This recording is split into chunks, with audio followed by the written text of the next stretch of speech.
We're about to get mossed on the DNVR Broncos podcast, talking about Riley Moss, the Broncos' new cornerback. And welcome into the DNVR Broncos podcast. We're going to talk about Riley Moss. I'm Zac Stevens, joined by my guy, Henry Chisholm. Henry, Riley Moss.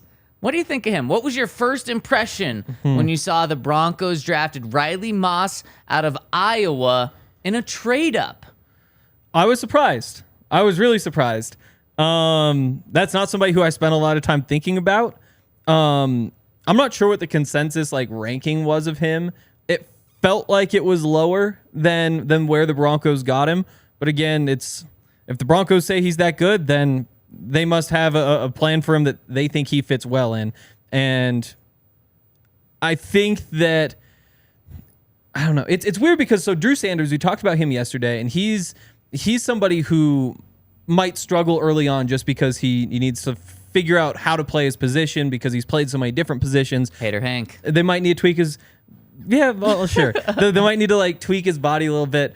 With Riley Moss, he's somebody who is very technically sound, is smart in the way that he plays zone coverage, can jump routes, just mostly because he spent so much time doing it, starting for so long in such a zone-heavy defense. But you do wonder if just the speed of the game might take some getting used to. Him himself, you look at and say he looks ready to play.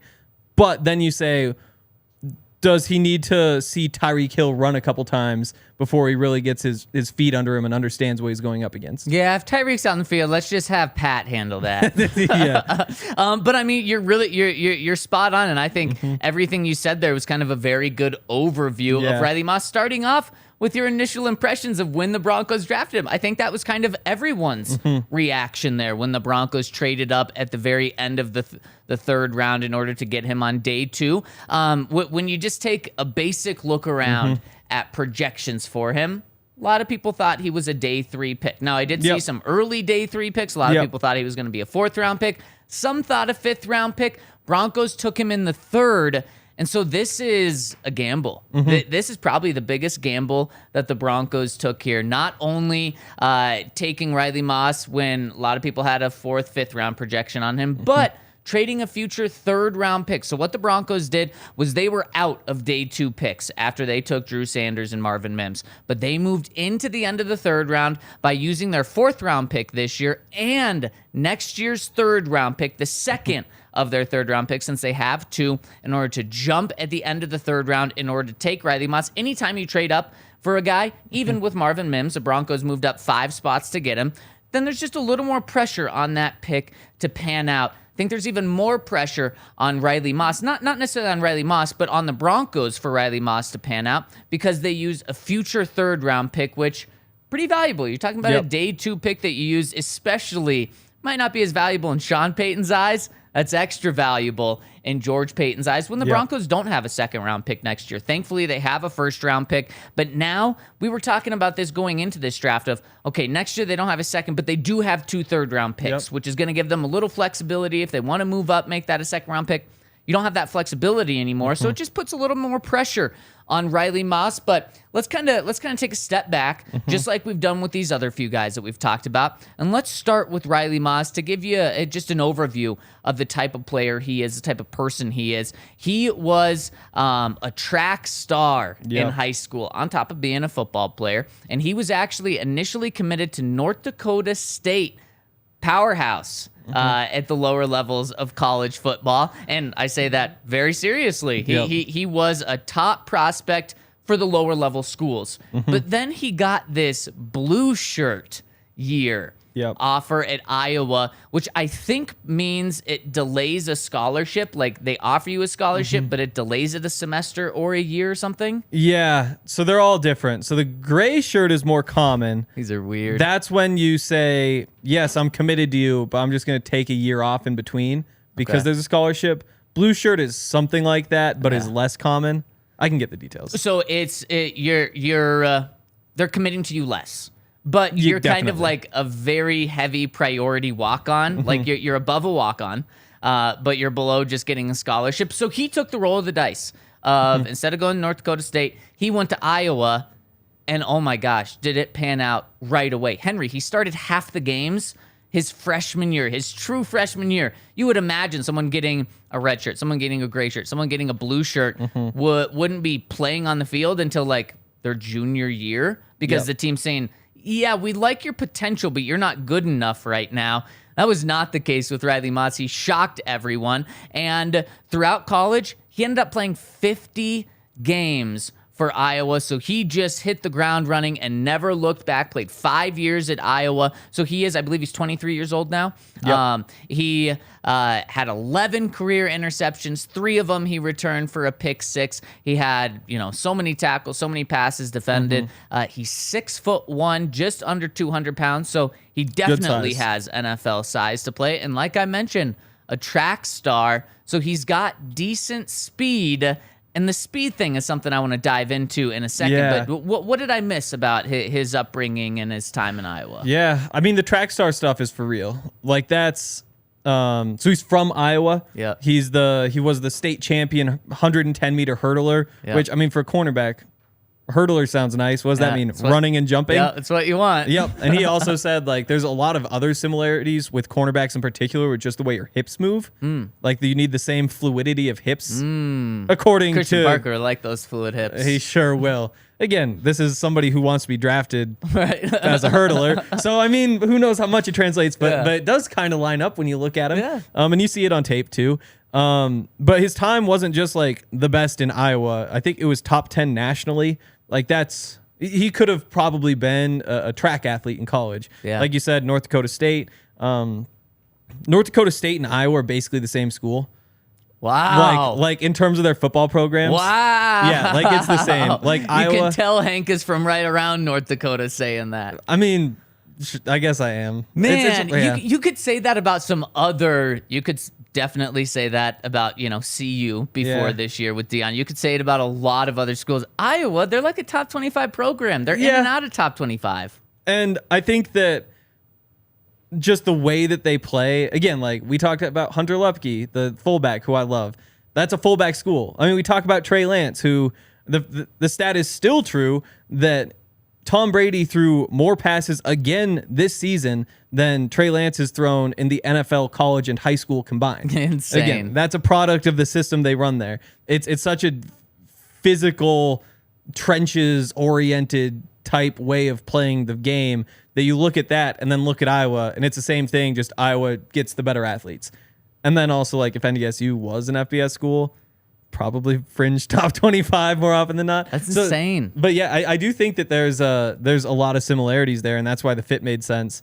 He actually, the recruiting director at Iowa, Riley was still like this season kind of taking like subtle shots, half joking type shots where it's like, yeah, these guys didn't even want me. Like, give him the credit if you want. Like, they didn't offer me until this late in the process. So yeah, I mean, there is definitely that sort of chip on the shoulder. Another certain chip comes from being a white cornerback. He's talked about that before. He talks about that a lot, probably because he's asked about it a lot. But he did say, like, early on in college, like, opposing receivers would just be like, how are you going to keep up with me, white boy? Like that sort of stuff over and over again. And then after his freshman year, everybody's like, wait, no, he's actually good. We should probably keep our mouths shut. Really quick, just since you brought that up, the second question in the post-draft press conference, the day the Broncos drafted Riley Mathis, it was from our friend of the program, Brandon Cristal, and it was just kind of an open-ended question, like on if Riley Mathis reminds him of former NFL quarterback Jason Sehorn, the most recent notable white cornerback in the NFL, and Sean Payton just took over right away and said Jason uniquely was different. Jason played in college. Oh, and at the beginning of this, the Broncos actually didn't transcribe this part, but Sean said, I assume you're referring to being a white cornerback. And he was like, yeah, pretty much. And Sean said, Jason Sehorn uniquely was different. Jason played safety in college. That's an unusual conversion, regardless of who you are and where you're from. He moved from safety to corner. He was a fantastic athlete. The closer to receiver, the better for him. It's too easy to say, does he remind you of Jason? season. I would say there's other corners we compared Riley to. If you had one player in this draft that I don't know how much film we watched, but we picked and tugged and hosed down and looked at every tape, he was in our top 30s for a visit.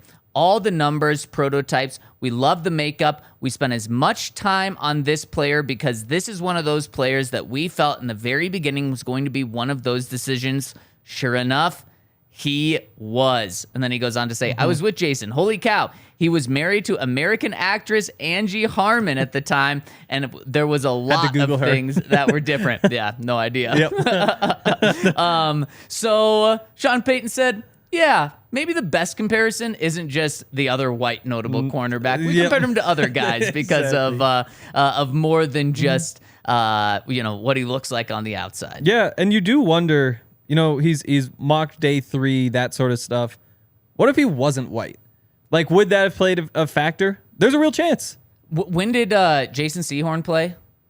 Retired 2003. Stopped playing corner 2002. So over 20 years ago. Hank, yeah. I mean, I think it is a fair thing to wonder about that. What were you going to say? There are a couple who have made appearances. Troy Apke, he did. I think only plays safety now.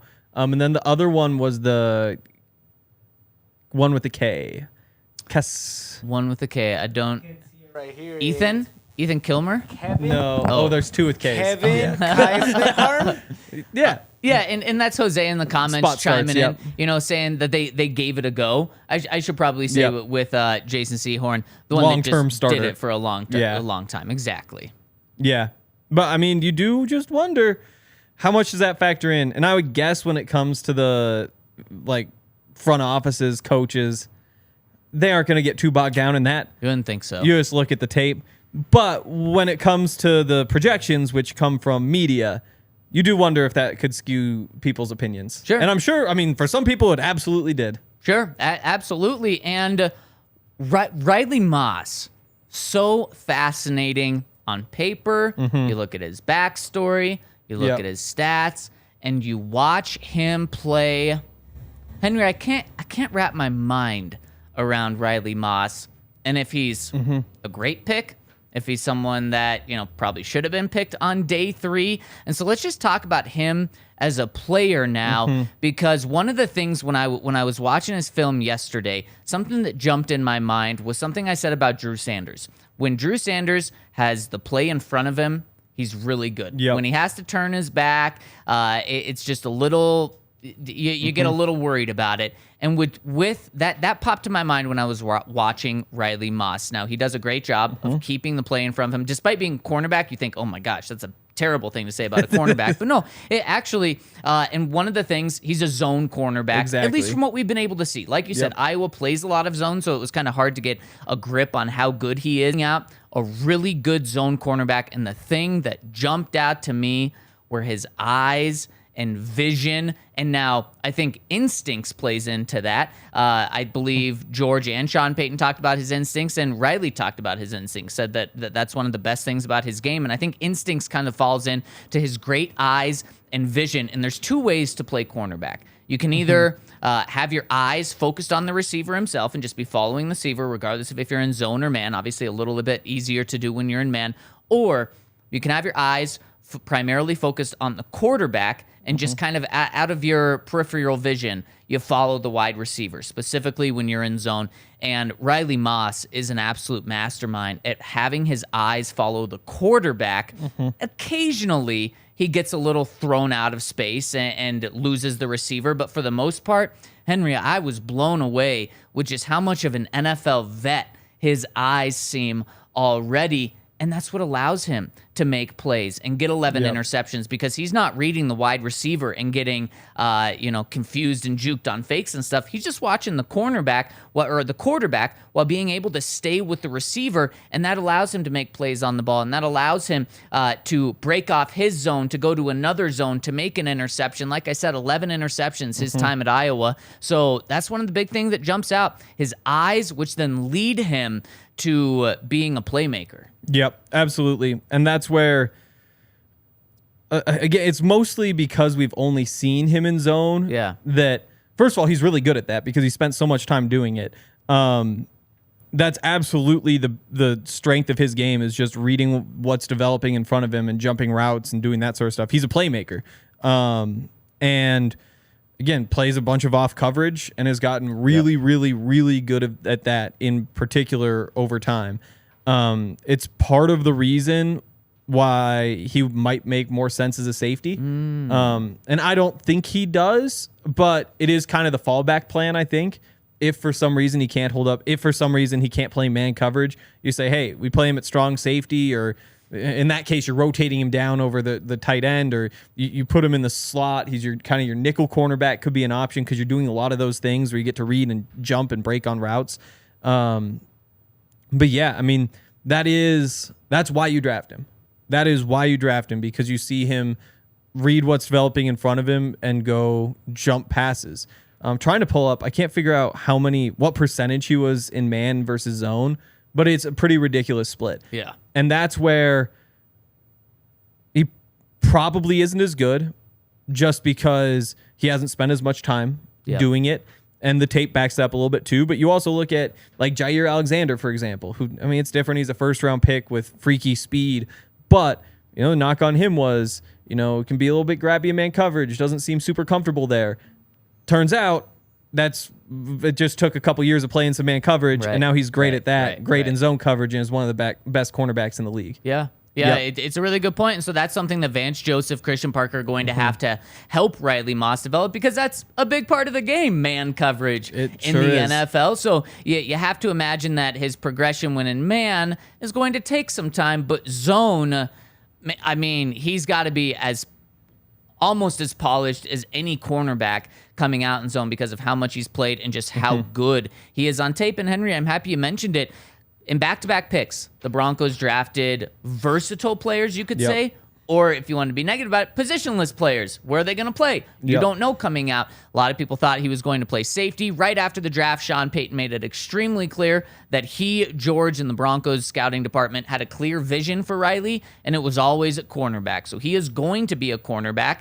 He's a physical player. Like I said, 6'1", just under 200 pounds. He's very physical. When they press him, like you said, he's typically playing off, but when they press him, he's pretty good at that. A solid tackler. He can improve, but he's a very willing tackler.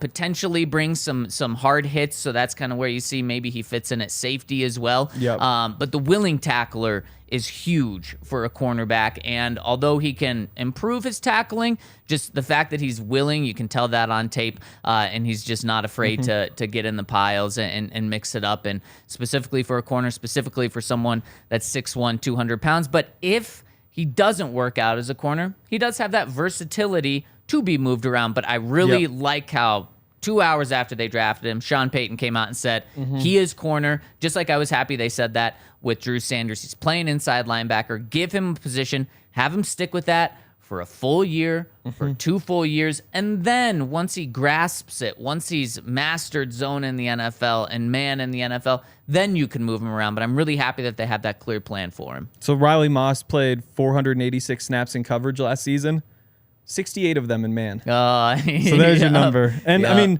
the numbers initially don't jump off the page. Gives up 5 catches on 13 targets. You like that. It's 38%. Gives up 29 yards on 13 targets. You like that.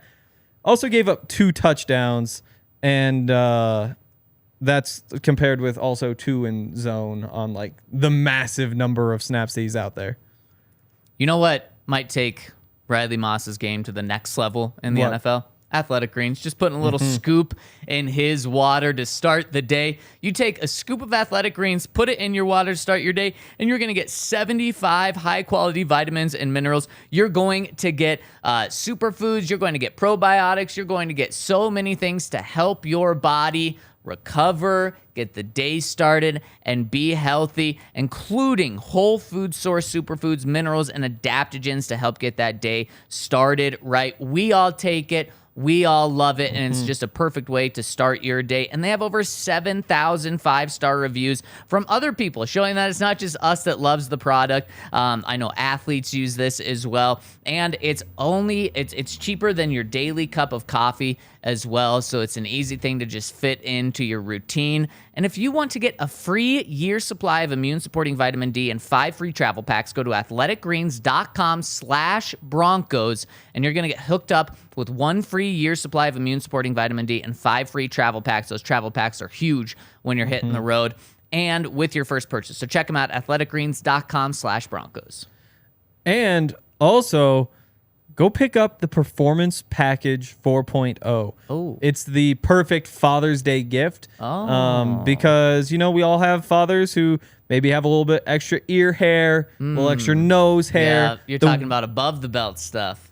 Oh, you can go below the belt too if you want. Maybe not with your father. But the Weed Whacker 2.0 ear and nose hair trimmer is unbelievable. Also comes with the Lawnmower 4.0 trimmer for below the belt. I guess anywhere. Maybe pick a spot, but For what?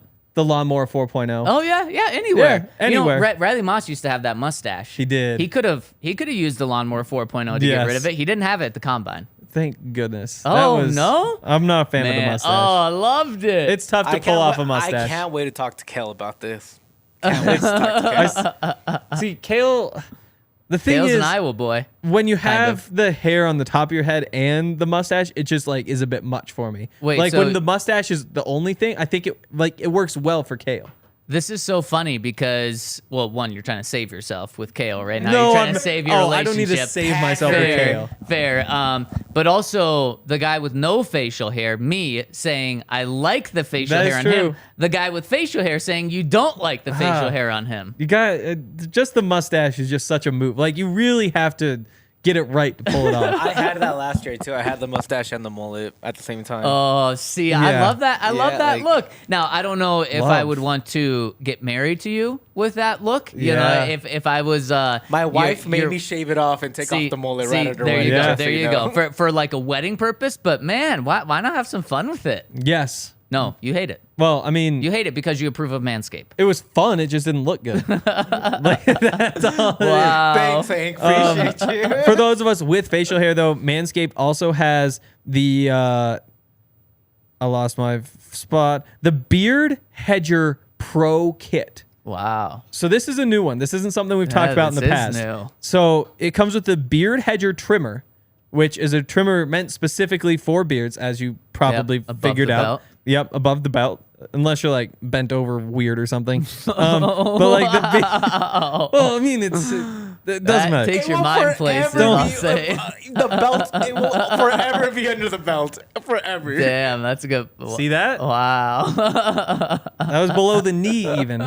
Could you imagine shaving your face like that, bent know. over completely? Well, sometimes when you stand up straight, it'll just kind of like fall all over you. So you gotta at least get a little forward lean. yeah, just like, a couple inches. Below Not the belt all is probably the way excessive. over. Yeah. Unless you just want to be shaving both things at once. You don't. The Beard Hedger Pro Kit also comes with beard shampoo and conditioner, beard oil, beard balm, plus 2 free gifts: their signature beard comb and scissors. A whole bunch of new great stuff from Manscaped. I'm really excited. They actually have the Boxers 2.0. Also, a whole bunch of awesome stuff. So make sure that you go check out manscaped.com. And remember that you get 20% off and free shipping with the code DNVR. That's 20% off with free shipping at manscaped.com with the code DNVR.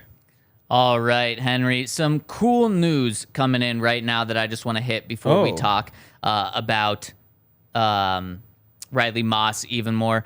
Demaryius Thomas has just been elected to the Georgia Tech School Hall of Fame. Sports Hall of Fame. Sports Hall of Fame. Yep. Yes, absolutely. Which is just so cool. Very deserved. And just another way to remember the late, great DT. Kind of surprised that hadn't already happened. Me too. Yeah. Like, I mean, again, they were running a triple option at the time, and he had like 1,000 receiving yard It's- season. Like, It's very true. To be able to do that at any school is impressive. To be able to do it at a school that runs the ball 95% of the time is even more impressive. yeah, he had 1,100 yards in his senior season. That is nuts.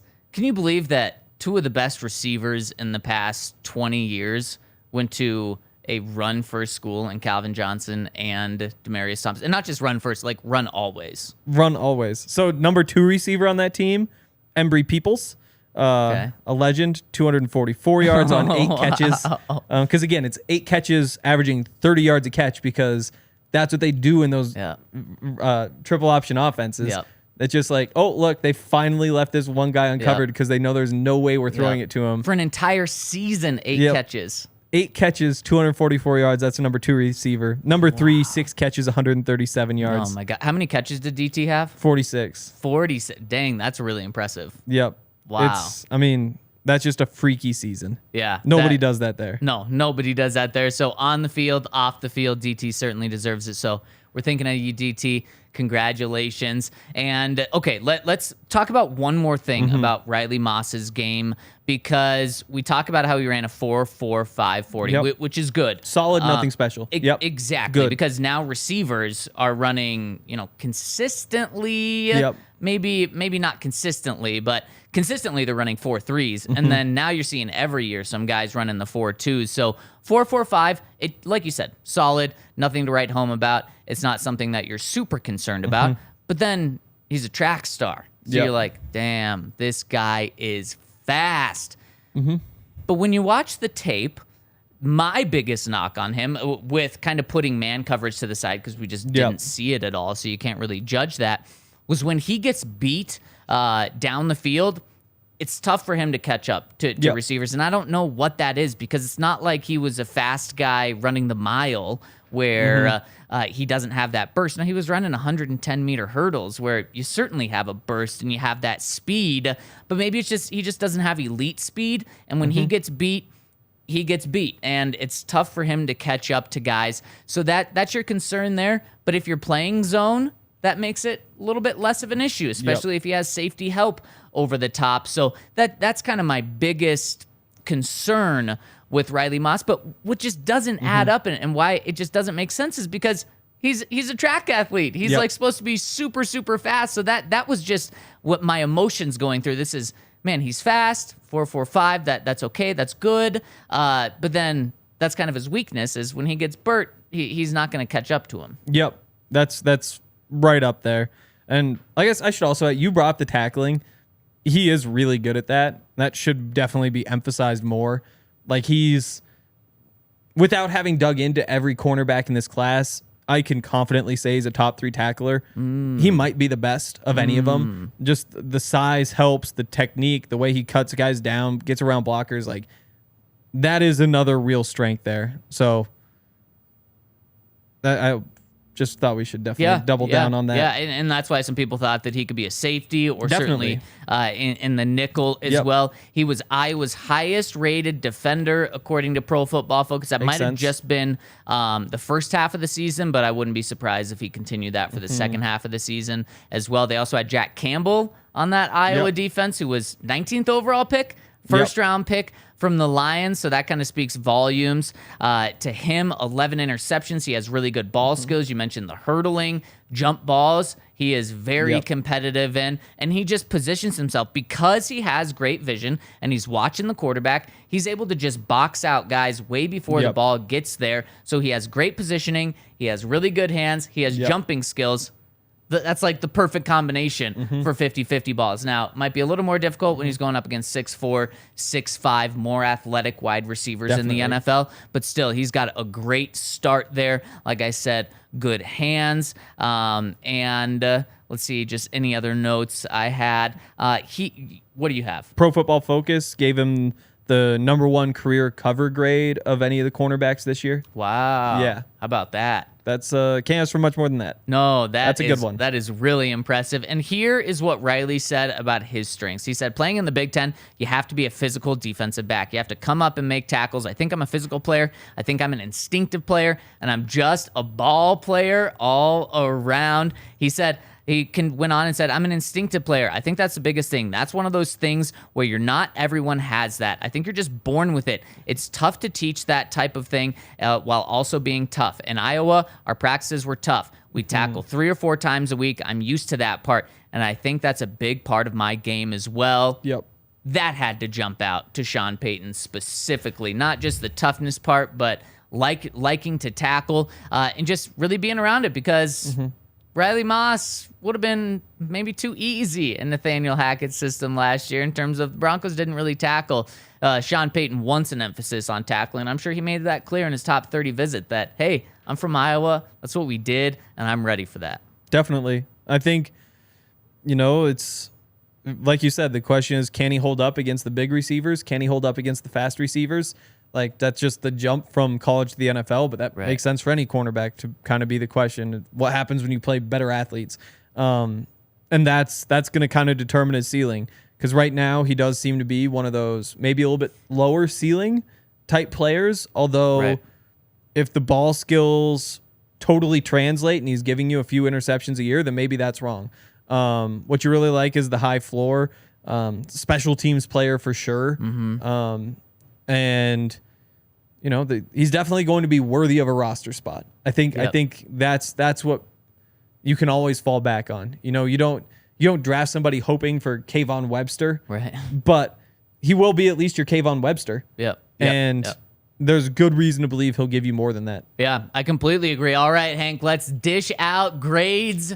But if Riley Moss or Alex Singleton or Josie Jewell comes out of nowhere and just hits you, oh wow, you're gonna need to call our friends over at Backus and I Shanker. will. More likely, it's not going to be one of those guys. It's going to be a car accident or a pedestrian accident or a truck or a ride share or motorcycle. There's some sort of terrible accident that happens to you or one of your family members or someone that you love. You call our friends over at Backus and Shanker at 222-2222, where they've won over $1 billion for their clients. We've met them. They are great people.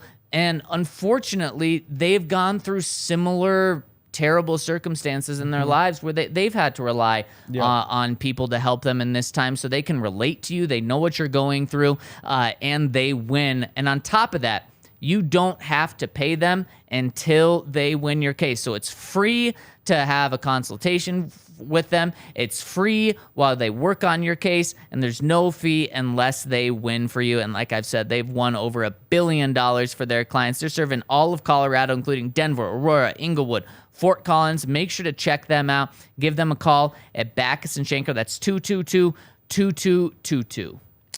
And get your hands on some athletic greens. Nope. Shady Rays, baby. Shady Rays. As soon as I said, I was like, no, we already did that. Dang. Yeah. Before the show, I told you. Already grilled you about it. I don't know why. It's not his job. Shady Rays for when it's sunny. It actually wasn't sunny today. I wore mine anyway. And actually, I need to clean mine. I'm not good at cleaning glasses. I don't. Maybe I just need to like Google how to do it or something. It seems like you just kind of blow on it and wipe it. Yeah, but then I every just do time it I with do my shirt. Exactly. They do have those cloths that help clean though. Those are probably what you should use. I also, always Shady Ray's little like glasses holder, a little thing they give you. It's also to clean glasses. Wow. Oh, so damn! it's the same 2 material. in 1. Wow. But see, like it looks so easy. You just rub it or whatever, and then I do it, and it's just like, oh, the whole lens is blurry now. So I've kind of avoided with that. No. Wow. Wow. After you made fun of his mustache and mullet, Yeah, he said, he no, really you're wants done. help now. No, said your wife has good taste. Get rid of that stuff. Yeah, I mean, they're great sunglasses, and I still wear mine even though it's not super sunny and I have a smudge on it that I'm too scared to get rid of. That's how good those sunglasses are. It's not just me who says it. They've been rated 5 stars by over 250,000 people. Whole bunch of awesome perks, including, they have the Shady Rays. It's a different tab. The Shady Rays thing where they help kids, which we love because we like kids around here. Okay, so the kids yesterday I went to the Rockies game. That stopped at a very interesting point. Well, I forgot that. No. But at the Rockies game, they'll bring out just like these random groups of kids to sing the anthem. Yeah. And they're always just terrible. Oh boy! Wow! Now you're killing the kids. Well, but that's kind of the fun of it. Like, I think that's why they. Wow, you think that's why the Rockies do it? Well, I don't think so they bring people them. can make fun of the kids. Well, it's not so that they go home and say, "Wow, I wish somebody had recorded that performance so I could re-listen." It's not for the musical talent. It's because it's kind of fun for everybody. The kids get to go out there and sing. But the point is, yesterday there was a helicopter that like flew over during the anthem. Oh, no. All the kids are just like turning around. And, like, half of them just stopped singing. Oh, man. It was incredible. So you loved it. You loved kids failing.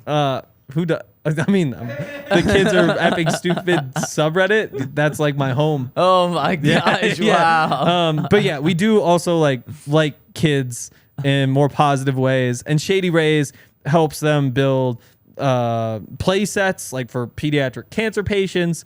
Whole bunch of awesome stuff that they do. And you should get your hands on their sunglasses, and they'll replace them if you don't like them. You can get 2 or more pairs for 50% off with the code DNVR. So go to Shady Rays, get yourself some sunglasses. Yeah, and a shout out to you guys for tuning in, you guys and gals for tuning in with us on YouTube, over on the podcast side. If you wouldn't mind hitting us with a thumbs up, we would really appreciate it. The chat's popping off. I know we've got more people watching than the thumbs up, so please hit us with a thumbs up. We'd really appreciate it. And I mean, just the chat is typically a great place to be. Someone said Zackus and Hanker instead of Backus and like Shanker. I like that one a lot. Cody champion for us to get to 40,000 subs on YouTube by Monday. Right now we're at 39.7. Appreciate you, Cody. Jared in here, Jose, Alex, so many regulars. We appreciate you all, and we appreciate everyone listening on the podcast side, the OG place of this podcast. Hit us with a 5-star review wherever you're listening. Really, really helps us. Thank you all so much.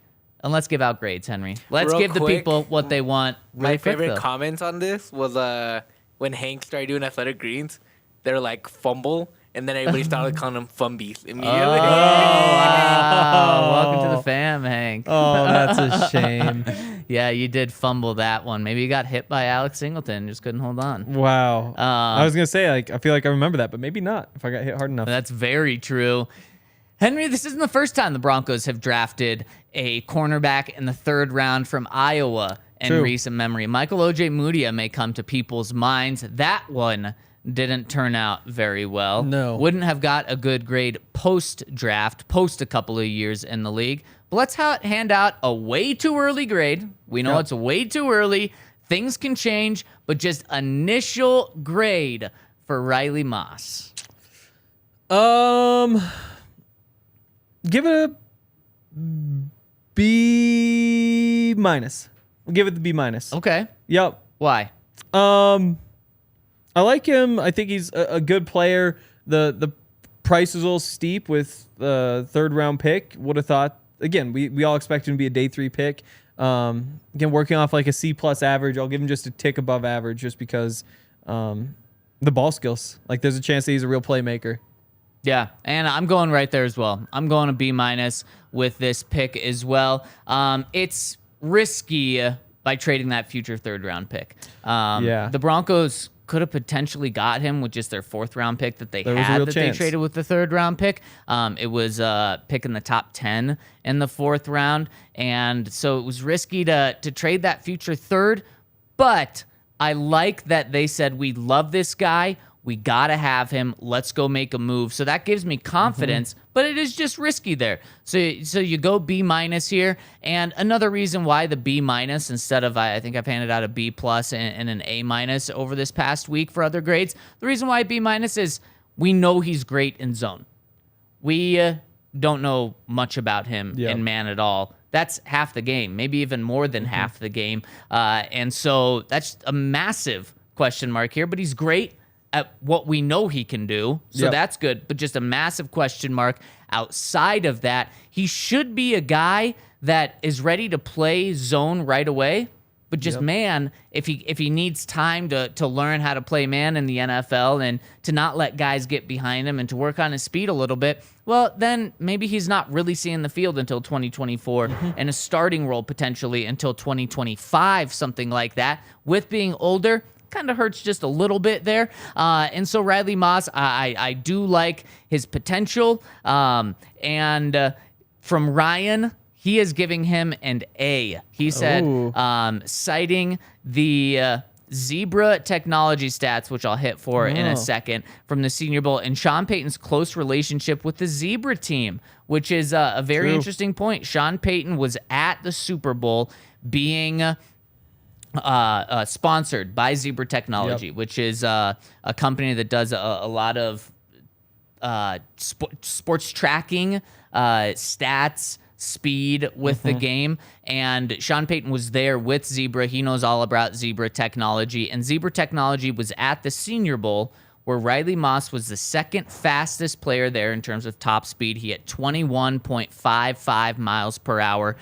He also had like the most explosive plays, which I don't know what that means. Yeah. And so he was a standout at the Senior Bowl, and Ryan is pointing to that, and that kind of goes with the track star, a really fast guy. But again, just what doesn't fully compute to me, and why I'm going B- as well, is just shouldn't that speed then translate to makeup time when he gets beat? And it doesn't really on the field. So I'm going to let my eyes on the football field do the talking there. But a lot of good things there, but just some stuff that we need to see before I'm willing to give him a bigger grade. So, Henry, where does he fit with the team this year and moving forward? Special teams for sure. Yep. That's where you start. Like, he's going to be out there a lot playing special teams.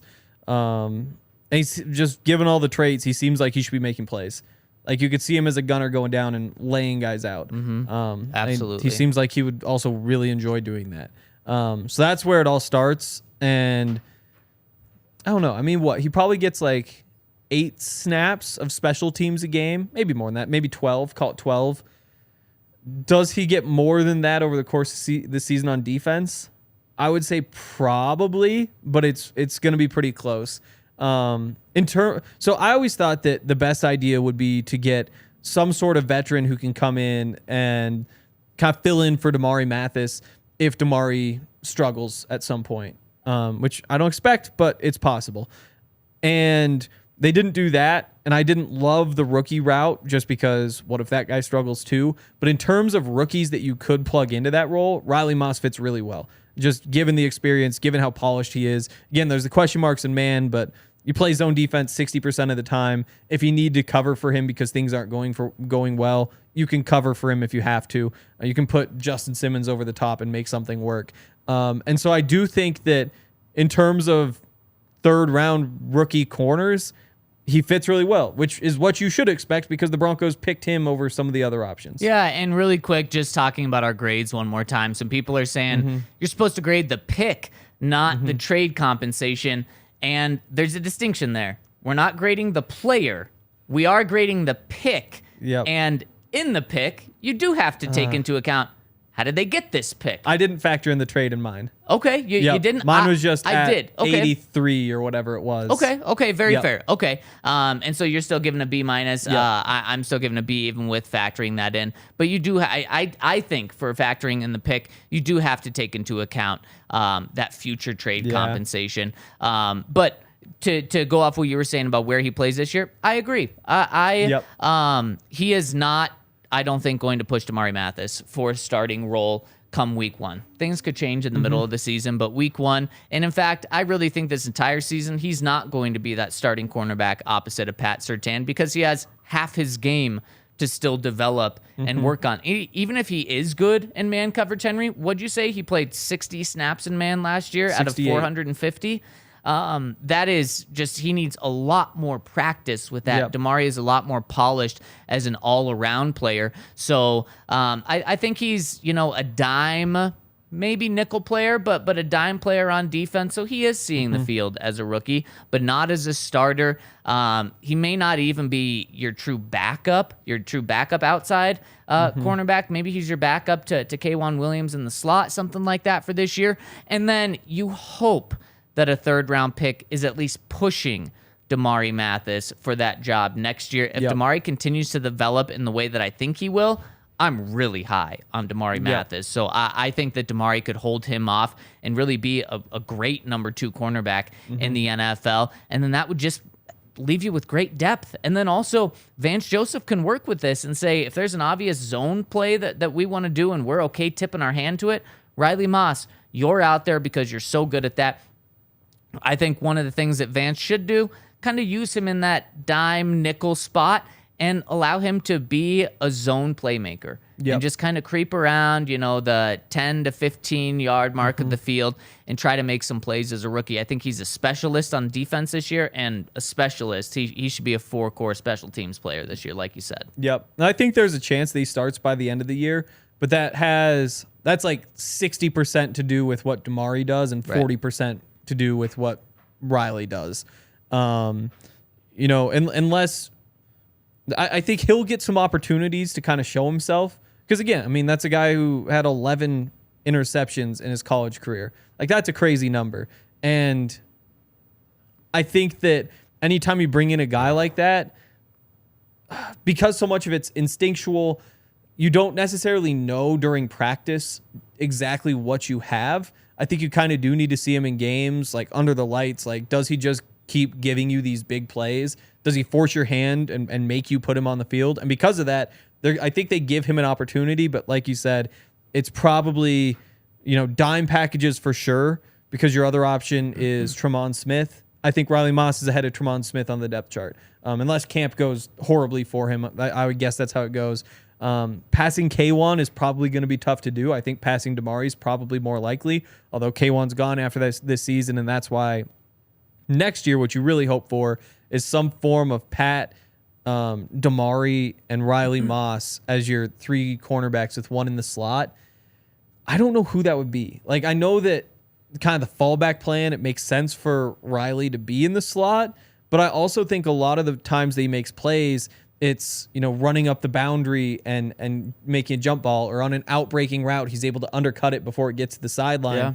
And so you just, for a playmaker, you don't have as much time to make plays when you're in the box. Throw in the physicality, it would kind of make sense for him to use that there. Plus, you still have him run out and cover the flat sometimes. You'll get a couple opportunities there. So I don't know how exactly all the pieces will fit together, but I do like those 3 as a young core, and throwing K1 this year, and I think that they're going to be able to. They're going to be a top. Should the goal be top 10 cornerback group? That just sounds crazy with so many young guys. For 2024? For 2023. For 2023, when you have a top 2 cornerback in the NFL, that gives your other guys a lot of leeway. It does. And K'Wan Williams is a top 10 slot corner. True. In the NFL, you could even put him higher than that potentially as well. So, yeah, I think it would be bad if they're not a top 10 corner, because it would mean that number 2 outside corner really failed. It would be. It would mean that. Yeah. It's Riley Moss and Damarri Mathis are going to be getting some playing time, though, and those are young guys. Yeah, they certainly are young guys. Damarri looked good. And with Riley Moss, what have we talked about? Kind of an ideal cornerback opposite Pat Surtain, regardless of if it's Damarri Mathis or not. We've talked about a good playmaker, someone with those instincts, someone with the ability to make plays, because they're going to get thrown at a lot. Yep. And having another, more coverage corner, not a playmaker, is obviously fine. If you get a good shutdown corner, you're going to be happy with that. But if you can get someone that can make a jump on balls, because they're going to get thrown out a lot, that's like the perfect dream scenario across from Pat Surtain. And that is what Riley Moss profiles as. So hopefully he can develop in man coverage, and then Broncos are going to be looking really good in terms of the future, because I don't think he's going to be a starter this year unless... I agree with you. I think it's more on Damarri if Riley Moss is a starter. In terms of the future, I'm very confident in saying Marvin Mims is a day 1 starter in 2024. I'm very confident in saying Drew Sanders is a day 1 starter in 2024. I'm not as confident saying that Riley Moss will be a day 1 starter in 2024, because, again, I really like what Damarri Mathis did last year. A 4th-round pick. Yes, he's not a 3rd-round pick. Also, not Sean Payton's pick. Was George Payton's pick, and we are talking about how Sean Payton will have more influence on the offense. But so I do have to give Riley that little benefit of the doubt that he is more of a Sean Payton guy than Damarri is. But if Damarri doesn't lose this job, I think it's going to be his going into the 2024 season. Yeah, it probably. But the thing is, K1's probably not going to be back. Yeah. And so that opens up one more job. And again, I'm confident that Mims is a day 1 starter next year if we call the top 3 receiver starters. But I also think, Jerry Jeudy, I think, is the clear number 1. Agreed. And I think Tim Patrick, Cortland Sutton, Marvin Mims, which of those 3 comes out on top next year? And again, one of Patrick and Sutton is probably gone. it's a toss up because again, like Mims he's really good down the field, hasn't shown much of anything within 10 yards of the line of scrimmage, and that makes it tough to be a number 1, number 2 receiver. So he does need to grow up. But again, like if we're saying top 3 is a starter, I think Riley Moss, again, like unless they'd have, like, could they bring in a free agent corner? It's possible. Yeah. But from what I've seen, I don't think they'll need to, which is maybe a bold take. And will they draft somebody with that first round pick? Because I don't think a 3rd round pick is going to surpass him. I don't think that 1st round pick's a corner. So I think he is a starter next year. Fair. And I was talking about just the 2 outside corners. Okay, yeah. So in the slot, he could definitely be there as well. All right, Henry, let's talk to the people after I tell you about the best TV service out there. That's our friends over at Fubo TV. They've got over 140 channels, including the toughest games to watch in Colorado. That's, of course, the Nuggets and the Avs. Nuggets still going on. If you want to catch those games, go to fubo.tv to check all they have out to offer. They're giving 7-day free trials. There's no contract, no cable, no hassle. You just sign up, start watching. I've got it on my TV, and it's as easy as pulling up the Fubo app, and it takes you right there. You go to FuboTV.com/DNVR or scan the QR code on our screen, and they're going to hook you up with 15% off. Of course, you can watch the Broncos through Fubo as well. It's a streaming TV service where you can do it from any device as well. So you don't just need it on your TV. You can pull it up on your phone, your iPad, wherever you are. Plus, 1,000 hours of cloud DVR included at no extra cost. You can also watch your teams while you're on the road. So check them out, FuboTV.com/DNVR. All right, Henry, should we jump into some comments, talk to the people? We should. One more reminder, if you wouldn't mind hitting us with the thumbs up, we would really, really appreciate it. All right, we got some comments over on the website. You hear, do we have any super chats? No super chats. First comment on the website coming in from the count says, over under season count on how many times RK says Riley Cooper instead of Riley Moss. Also, people, please pick up after your dog's defecations. Just a friendly reminder and not a veiled reference to the NBA MVP's performance against the Celtics last night. Love the count. I took a Celtics to win in 5. I took that before last night. So just like they win the one, or the Sixers win the one without Embiid, then lose the 4 with him. Oh, man, that would be incredible. I know. Last night was a great start. Yeah. Was it a 40-point game, 30-point game? 35. Yeah. 35-point game. Embiid before the game said, I'm back. God. Maybe he shouldn't have been back. No, they're better without him. What's The crazy? record is much better without him. Just insane. And also that was a big point for Jokic too, is the Nuggets record was significantly worse without the entire him. team. And then really good with him. Yeah. We're talking about most valuable player. When your team is better without you. That means you're a negative value. Yeah, it means you're a negative value. They got this so wrong. And I'm more valuable because I don't play for them. It's true. It's true. You're a net 0. Exactly. Where Embiid's a net negative, despite negative putting something up points. Yeah. On national TV today, when I was at the gym, so I don't remember what show it was. Just a little banner on their TV. What they were talking about said, "Should the offense run through Harden or Embiid?"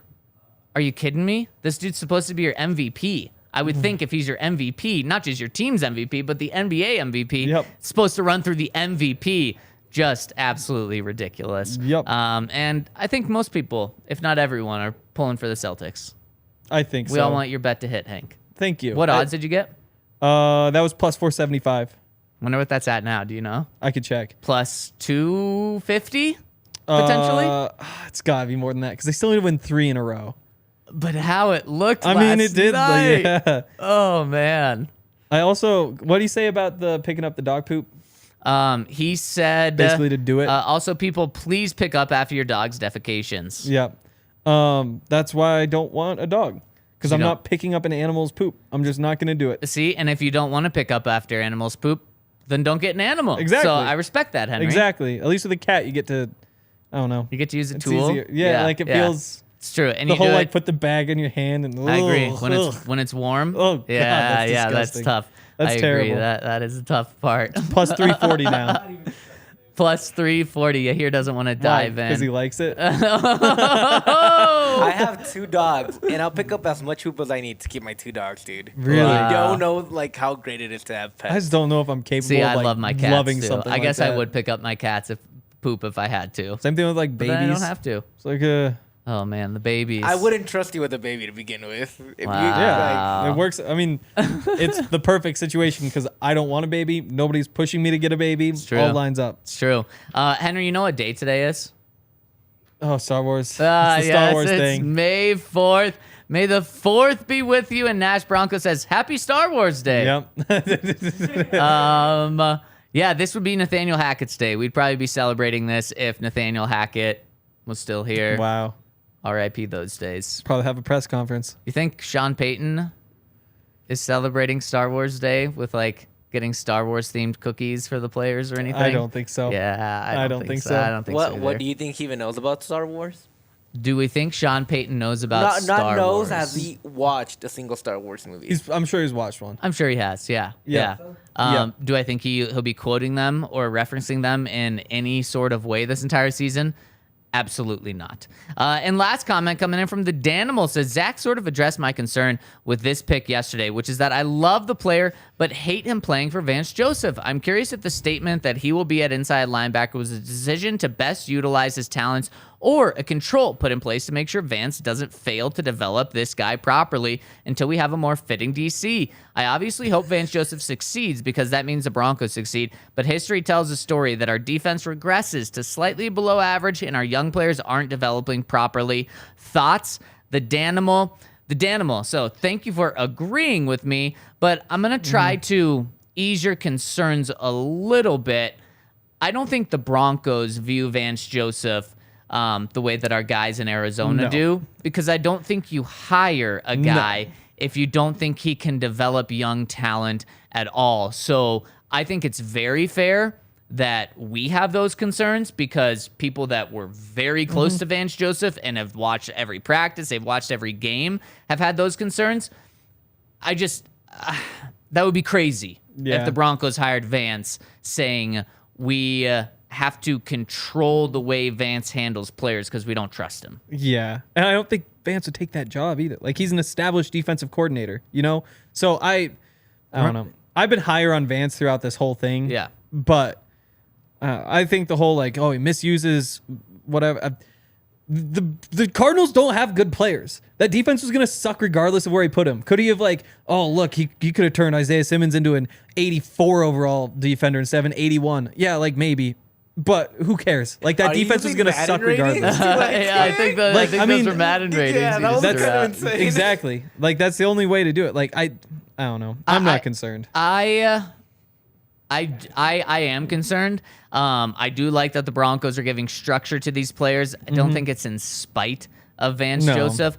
But we'll kind of find out a little bit with Isaiah Simmons this year. Does Jonathan Gannon make him a really good linebacker, or as Hank would say, an 88 overall linebacker I'd be in surprised. Madden, and kind of take his game to a next level? If so, that'll be damning for him. But we'll see. Man, Vance Joseph, still wild to believe that he's the defensive coordinator here. Also, at comment, watch what VJ did with DeMarcus Walker standing up at outside linebacker. I was just looking through the hit rates by position by round, just out of curiosity. And so the way they figured was if you're like a full-time starter for a season, you're a hit as a draft pick. Like, that's how they graded it. And like your rookie deal, or just at any point in your contract? It Or might have your just been rookie career? deal. Okay. But I think so. Second and third round defensive linemen hit at a lower rate than like fourth and fifth round defensive linemen. Weird. Because they all just go after it's like, oh, look how fast this guy is. Or like, look at the traits on him instead of just going and getting like, oh, there's a good defensive lineman. Right. He's just going to be a starter. Right. It's kind of crazy. Yeah, that is crazy. I don't know off the top of my head. Derek Wolfe, second round pick, turned out to be good. I wouldn't Adam think Gotsis that, like, was the third. Yep. And on Derek, I don't think his like combine traits were off the charts. I honestly don't know though. Just damn good. He's a big dude. Yeah. But yeah. I don't think anything freaky. Right. So just a damn good football player. He worked out. Adam Gotsis, I think he was more so the numbers guy because he hadn't played that much football in his career. And DeMarcus Walker, I think he was also... I think he really turned out with the numbers. I think he was the just a numbers were tweener. really Yeah, good. exactly. So yeah, that's fascinating. Yeah. Broncos didn't draft a defensive lineman in their second or third rounds. Maybe that's good. Yeah. Maybe it's good. Maybe Sean and George played it right. Maybe Henry and Zach played this podcast right with the help from Yahir, although Yahir has given us the shaking head. He believes this is a very poor podcast. So yeah, we'll just end on a sigh. No, we won't. We're going to end on a high note. We are pumped for tomorrow where we are going to break down J.L. Skinner. That's a weird one. The biggest steal of the draft, potentially. We'll talk about it tomorrow. Thank you all so much for rolling with us. We'll see you tomorrow on the DNVR Broncos podcast.